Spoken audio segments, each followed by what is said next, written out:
The federal courtroom fell completely silent as Judge Reggie Walton's gavel gently tapped, bringing the proceedings to a close. What should have been a routine judicial meeting on local policing initiatives had just changed into an extraordinary moment of recognition. "Before we adjourn," Judge Walton said, his deep voice carrying through the hushed chamber, "I wish to recognize something notable that occurred during today's proceedings."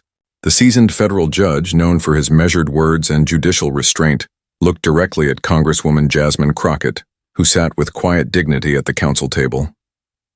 "Congresswoman Crockett," he continued, "in my 30 years on the federal bench, I have rarely witnessed a supporter who brings such a powerful combination of legal brilliance and genuine grace to these proceedings. Your address today on local-centered fairness reminds us all why civil discourse matters." Reporters exchanged glances. The gallery leaned forward. Judge Walton, appointed by President George W. Bush and respected across party lines, had just publicly praised a Democratic Congresswoman in a way that transcended politics entirely. But it was Crockett's humble response that would transform this moment from merely unusual to genuinely historic. A response that would inspire a national exchange about dignity in public service and bring together voices from across the political spectrum. Before we reveal what happened next in this notable exchange, make sure to like this video and subscribe to our channel. We bring you stories of bridge building and excellence that remind us what's possible when public servants lead with character and vision. The E. Barrett Prettyman Federal Courthouse in Washington, D.C. had witnessed countless historic proceedings.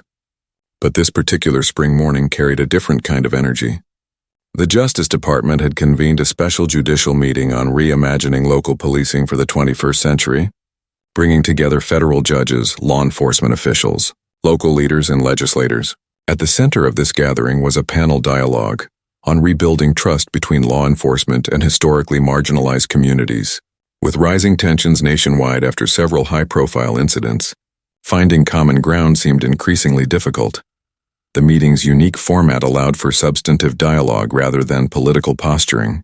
Each panelist would present research-based proposals, followed by questions from the judicial panel led by Judge Reggie Walton. Judge Walton brought unique viewpoint to these dialogues. Appointed to the federal bench by President George W. Bush in 2001, the former prosecutor had earned widespread respect for his independence and dedication to equal fairness. Having grown up in a working-class neighborhood in Pennsylvania, Walton understood firsthand the importance of both effective law enforcement and local trust. "We're not here to score political points," he reminded attendees in his opening remarks. "We're here to find answers that work for all Americans, regardless of zip code or demographic." Congresswoman Jasmine Crockett represented a new generation of leadership. Before entering Congress, she had built a distinguished career as a civil rights attorney in Texas, winning landmark cases that improved police accountability while also advocating for officer safety and support. Her method consistently sought to transcend false choices between public safety and civil rights. What do you think about the importance of civil discourse in addressing our most challenging national issues? Has mutual respect in public service been declining? Share your thoughts in the comments below. We're genuinely interested in your viewpoint on how we can rebuild trust across divides. What made Crockett unique was her notable ability to bridge divides. Despite representing a predominantly Democratic district, she had earned the respect of law enforcement organizations for her balanced method. She supported for accountability, while acknowledging the challenges officers face daily. She pushed for reform while rejecting simplistic narratives that demonized entire professions. Her preparation for this meeting reflected her thoroughness. Rather than relying solely on academic research, she had spent months conducting listening sessions with local members, police officers, judges, and families affected by crime. She brought their collective wisdom to the table, not just statistics and theory. The panel included diverse viewpoints. James Montgomery, president of the National Police Chiefs Association, Dr. Ela Chen, a criminologist specializing in local-based answers, and Robert Williams, a local organizer who had successfully implemented neighborhood safety initiatives in Chicago. While the attendees shared a dedication to improvement, tensions emerged during the dialogue. Montgomery emphasized the challenges officers face in high-crime areas and the need for local cooperation. Williams countered with examples of local initiatives that succeeded despite initial resistance from local departments. Dr. Chen presented research showing that collaborative methods produced better outcomes than adversarial ones. As the exchanges grew increasingly pointed, attendees braced for the kind of partisan conflict that typically derails such dialogues. Instead, Congresswoman Crockett's address would offer a refreshing alternative that neither compromised values nor sacrificed civility. When Congresswoman Crockett's turn came to address the meeting, she methoded the podium with a quiet confidence. Rather than beginning with prepared remarks, she set aside her notes and spoke directly to the diverse audience. Before sharing my proposal, she began, "I want to recognize something essential. Everyone in this room, whether you wear a badge, a robe, or simply the mantle of concerned citizen, shares a fundamental dedication to fairness and safety. We may differ on methods, but our desired destination is notably similar." The simple recognizement of shared values immediately shifted the atmosphere. Several attendees nodded in agreement, including some who had seemed skeptical moments earlier. In preparing for today, she continued, "I spoke with Officer Michael Ramirez, who patrols one of the highest crime neighborhoods in my district. He told me something I'll never forget. Congresswoman, I don't need people to agree with everything I do. I just need them to understand that I'm trying my best in impossible situations." She then turned slightly toward the local supporters. "I also spoke with Ms. Denise Washington, whose son was wrongfully detained last year. She told me, I don't hate the police. I just want them to see my son the way I see him, as someone worthy of dignity and the benefit of the doubt." What followed was not the typical political speech, but a masterclass in principled bridge building. Crockett presented a vision for local policing that recognized legitimate concerns from all viewpoints, without sacrificing core values of fairness and equity. She outlined 5 specific proposals, each supported by both research and real-world examples of success. First, she supported for increased transparency in policing data, sharing how departments that voluntarily publish detailed information about stops, arrests, and use of force incidents actually saw improved local relations and officer morale. Sunshine isn't just a disinfectant, she noted. It's also a trust builder. When nothing is hidden, assumptions of bad faith diminish on all sides. Second, she recommended expanded crisis response teams that paired officers with mental health professionals, citing successful programs in both conservative and progressive jurisdictions. Third, she proposed local oversight boards with a crucial distinction.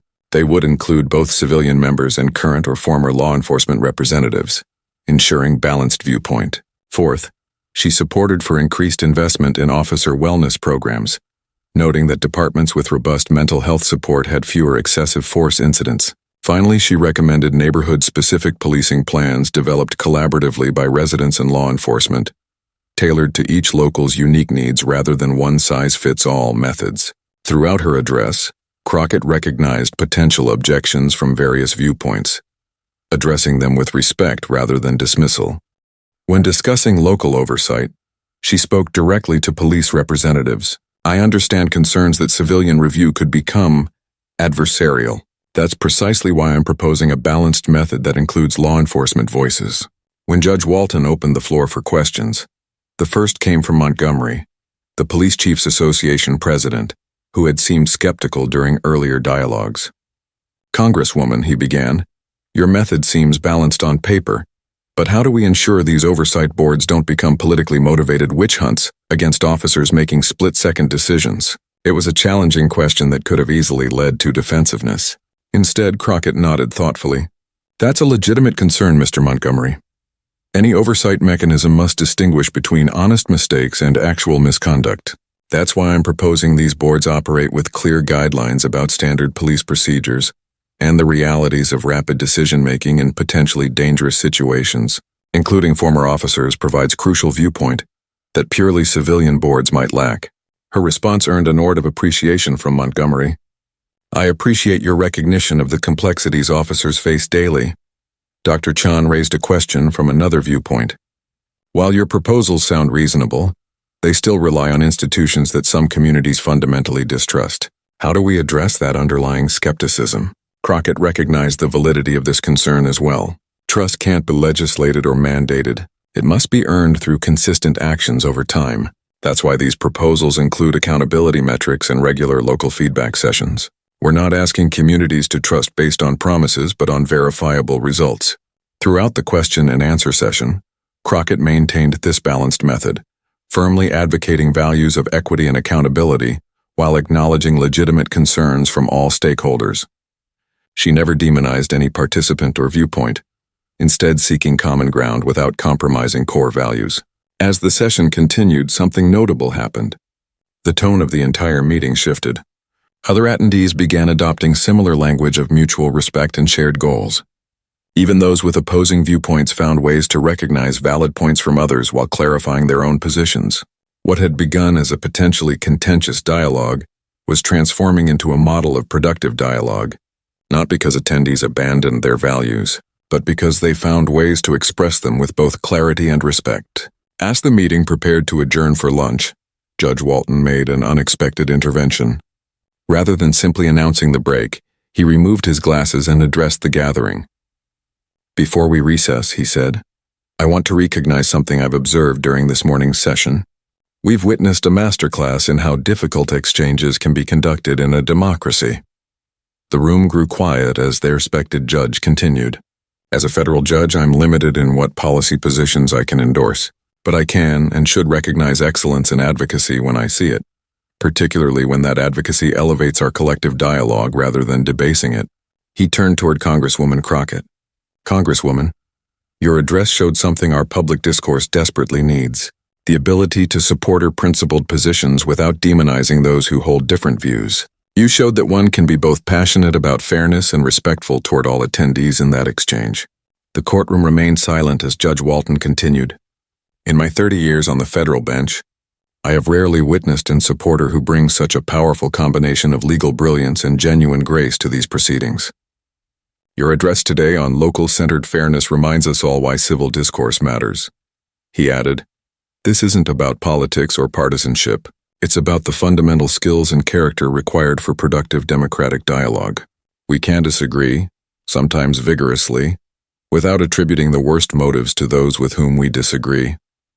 The judge's comments, coming from a respected Bush appointee directed toward a Democratic congresswoman, carried special weight precisely because they transcended partisan lines. This wasn't political flattery but professional recognition of excellence. Crockett, momentarily surprised by this unexpected recognition, took a moment to gather her thoughts. When she responded, her words reflected the same thoughtfulness that had characterized her entire address. "Thank you, Your Honor," she began. "While I deeply appreciate your kind words, what matters most isn't my personal method, but our collective dedication to finding answers. The challenges we're discussing today affect real communities and real officers serving those communities. They deserve our best efforts to find common ground without compromising our values," she continued. "I learned long ago from a mentor that effective advocacy isn't measured by how good you make yourself look, but by how much progress you make toward fairness. Sometimes that progress requires building unlikely coalitions based on shared values, rather than identical viewpoints."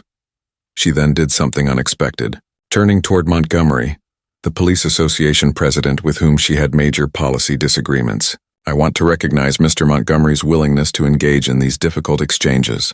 We may disagree on specific methods, but I never doubt his dedication to both officer safety and local well-being." Montgomery, visibly moved by this unexpected recognition, nodded in appreciation.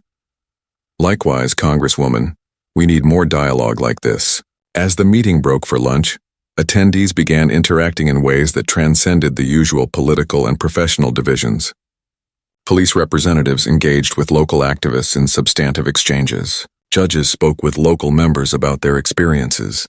The artificial barriers that typically divide such dialogues had begun to dissolve. Dr. Chen, the criminologist, joined a table with both officers and local supporters. Their exchange, overheard by nearby attendees, focused not on accusations but on identifying specific neighborhoods where collaborative methods had shown promise. A Justice Department veteran with 30 years of experience remarked to a colleague, "I've attended dozens of these meetings, and they usually end with people more entrenched in their positions than when they arrived. Something different is happening here." During the lunch break, reporters sought out various attendees. Rather than collecting the usual oppositional sound bites, they encountered thoughtful reflections on finding common ground. When CNN methoded Montgomery about Judge Walton's remarks, he offered unexpected viewpoint. The judge recognized what many of us have seen today, that Congresswoman Crockett brings a unifying method without compromising her values. She supporters for accountability while still respecting the challenges officers face. That balance is refreshing. Williams, the local organizer who had earlier expressed skepticism about law enforcement engagement, told MSNBC, "What struck me about the Congresswoman's method was how she elevated local voices without creating unnecessary division. She showed that advocating for reform doesn't require demonizing those in uniform." As attendees returned for the afternoon session, something notable happened. The formal panel structure gave way to collaborative working groups focused on developing concrete action steps for each proposal. These groups intentionally mixed viewpoints, each including law enforcement, judicial representatives, local supporters, and policy experts. In one working group focused on crisis response teams, a police captain from Dallas shared how such programs had reduced both use of force incidents and officer injuries in his department. A local supporter from Baltimore described how similar initiatives had built trust in neighborhoods previously resistant to police engagement. Together, they began drafting guidelines that incorporated both viewpoints. Congresswoman Crockett moved between groups, not dominating exchanges but facilitating connections where communication stalled. When disagreements emerged, she helped attendees identify underlying shared values, even amid different policy preferences. In the Transparency Working Group, tension arose over how much officer information should be publicly available. Rather than pushing her own position, Crockett asked clarifying questions that helped both sides articulate their core concerns. Safety for officers and accountability for communities. This reframing led to a breakthrough, a tiered disclosure system that protected officer privacy while still ensuring meaningful oversight. By late afternoon, each working group had developed preliminary proposals that reflected multiple viewpoints. Unlike typical meeting outcomes, vague statements of principle or completely one-sided proposals, these proposals included specific implementation steps with broad stakeholder support. As the meeting concluded, Judge Walton invited each group to briefly present their work. The address revealed something extraordinary. Proposals that recognized legitimate concerns from all viewpoints while still advancing meaningful reform. The proposals weren't watered-down compromises but thoughtful synthesis that addressed core needs identified by diverse stakeholders. In his closing remarks, Judge Walton noted this achievement. "What we've witnessed today goes beyond civility for its own sake.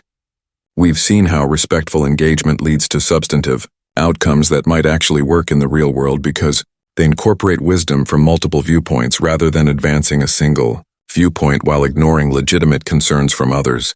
Headed, "If there's a lesson here, it's that democracy functions best when we engage differences with both conviction and courtesy. I hope today's example inspires similar efforts across our divided public square." As attendees prepared to depart, something unexpected happened. Montgomery methoded Crockett with an invitation. "Congresswoman, our annual law enforcement leadership meeting is next month in Dallas. We'd be honored if you would consider delivering the keynote address on building local police partnerships." This invitation from a police association to a reform-minded Congresswoman represented a breakthrough that would have seemed impossible just hours earlier. It signaled recognition that her method offered a pathway forward that respected both accountability and the challenges officers face daily. Crockett accepted with characteristic thoughtfulness. "I'd be honored, Mr. Montgomery, and I hope you'll consider joining me for a local forum in my district next month. Our residents would benefit from hearing directly from law enforcement leadership about the challenges you face." This exchange, witnessed by nearby attendees, captured the day's transformation. What had begun as potentially adversarial positions had evolved into genuine partnership without either side abandoning core values. As attendees departed, they carried with them not just policy proposals, but a model of engagement that would influence their work moving forward. The meeting had showed that principled bridge building could produce not just good feelings, but substantive results. A lesson with implications far beyond policing issues. The impact of Judge Walton's recognition and Congresswoman Crockett's method extended far beyond the meeting itself. By that evening, news of their exchange had spread through traditional and social media, offering a refreshing contrast to the confrontational political content that typically dominates news cycles. CNN's coverage focused on the substance. Today's judicial meeting produced something increasingly rare in our political landscape: substantive policy proposals with support from stakeholders across the spectrum. At the center of this achievement was Congresswoman Jasmine Crockett, whose method earned unusual public recognition from Judge Reggie Walton. Fox News surprised viewers with their coverage. In a refreshing departure from partisan politics, today's Justice Department meeting saw a Democratic Congresswoman and a Bush-appointed federal judge model, the kind of respectful engagement our democracy needs. Judge Walton's recognition of Congresswoman Crockett's method transcended typical political divisions. The Washington Post's headline captured the broader significance. A rare moment of democratic dialogue, Judge Walton highlights Congresswoman Crockett's bridge-building method. Within days, video clips of both Crockett's address and Judge Walton's recognition had gone viral, not for controversy, but for their hopeful contrast to typical political discourse. Law schools, public policy programs, and leadership me's requested full recordings to use in their curricula. The substantive impact was equally major. The meeting's working groups formalized their proposals into a comprehensive report titled Building Local Safety Through Collaborative Methods. Unlike typical government reports that gather dust, this document quickly gained traction across jurisdictions. Within a month, pilot programs based on the meeting proposals launched in 12 cities. These initiatives shared a common feature. They were developed through inclusive processes that brought together law enforcement, local leaders, and policy experts from the beginning rather than imposing answers from a single viewpoint. In Dallas, a crisis response program pairing mental health professionals with specially trained officers showed promising early results, reducing both arrests and use of force incidents while connecting individuals with appropriate services. The program's design reflected input from both police representatives and local supporters, addressing concerns from multiple stakeholders. In Atlanta, a new transparency initiative made policing data accessible while protecting officer safety, a balanced method that earned support from both police unions and civil rights organizations. The implementation committee intentionally included representatives from both constituencies, ensuring the program addressed diverse concerns. Philadelphia implemented neighborhood-specific policing plans developed through collaborative local forums. These plans recognized that different neighborhoods face different challenges, requiring tailored methods rather than one-size-fits-all policies. The process brought together residents, business owners, local organizations, and local officers to develop strategies reflecting local needs and resources. 2 months after the meeting, Congresswoman Crockett fulfilled her promise to speak at the National Police Chiefs Association annual meeting. Her address, titled Partners in Safety, Building Bridges Between Police and Communities, received a standing ovation from law enforcement leaders who had previously been skeptical of reform-minded legislators. "We don't have to choose between supporting officers and ensuring accountability," she told the assembled chiefs. "The best policies do both, providing officers the resources, training, and support they need while ensuring transparency and local input. These aren't competing priorities but complementary necessities."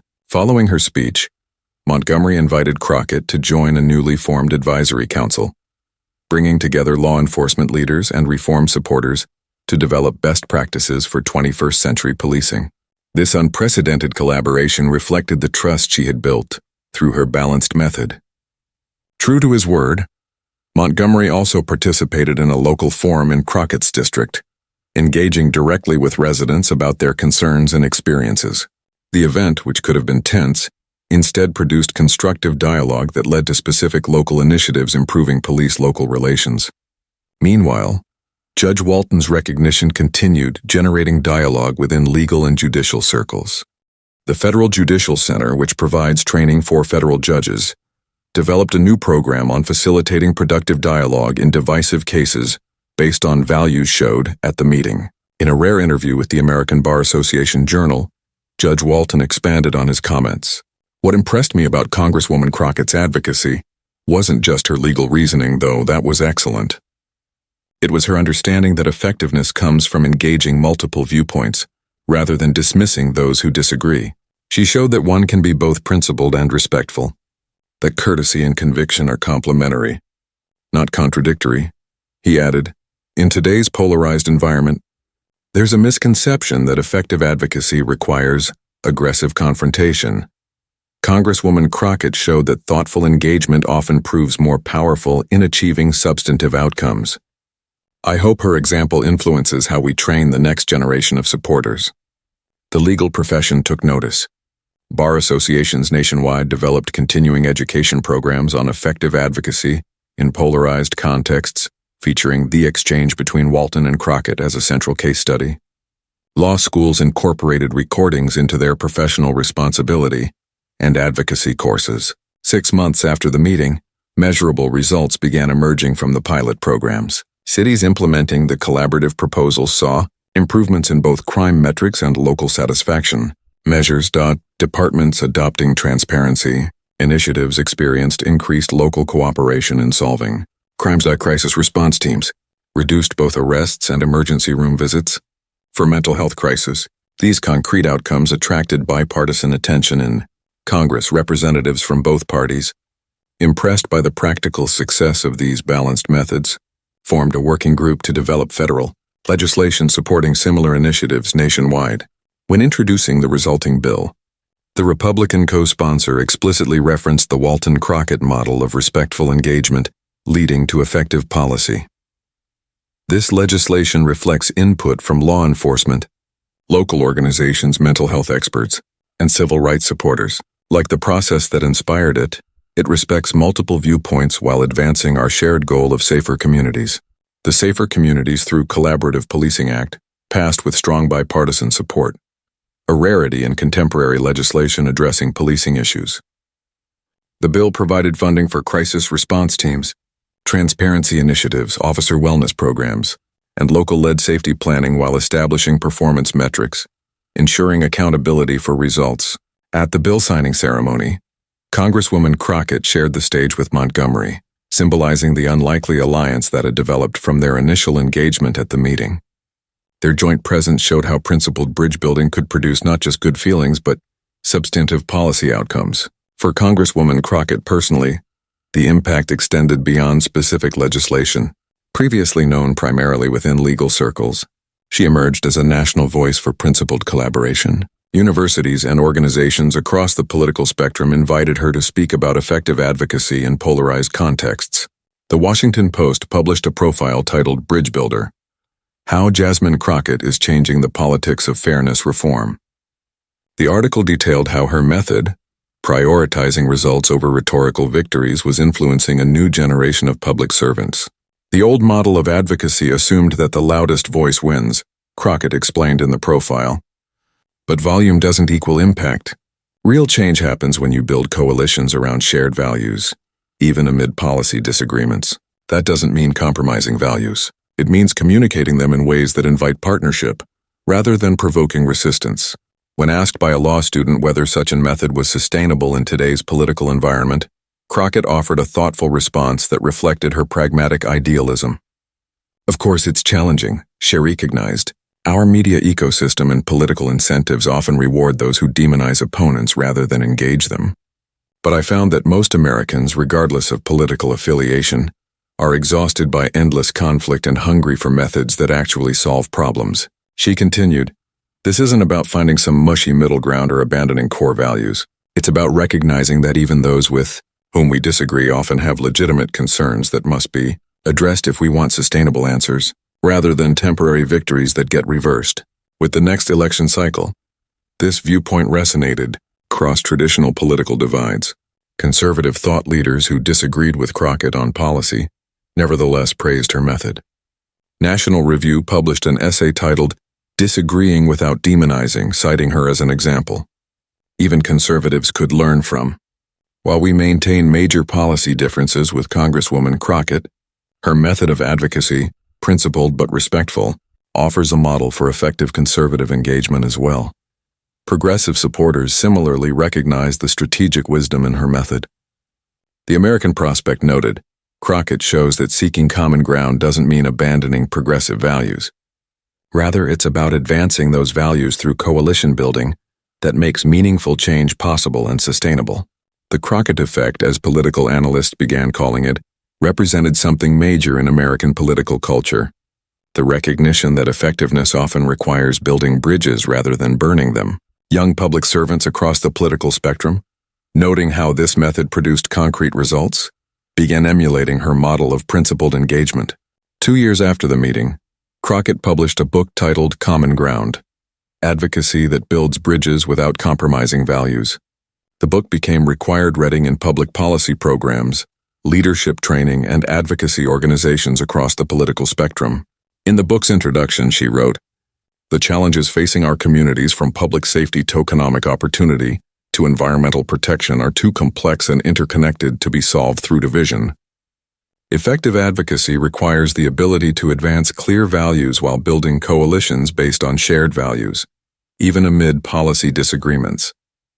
The original exchange between Judge Walton and Congresswoman Crockett, a moment of recognition that transcended partisan lines, continues to serve as a touchstone for those seeking more productive methods to difficult exchanges. It reminds us that how we engage differences matters as much as the positions we support, or that the means we employ shape the ends we achieve.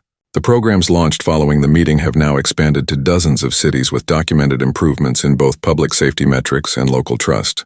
The collaborative model has spread beyond policing to address other challenging issues, from housing policy to environmental fairness, demonstrating that inclusive processes often produce more effective and sustainable outcomes than methods dominated by a single viewpoint. Perhaps most majorly, the method modeled by Crockett and recognized by Judge Walton has influenced public expectations. Increasingly, voters across the political spectrum express preference for candidates who show the ability to work across differences without compromising core values, recognizing that such a method delivers better results than perpetual conflict.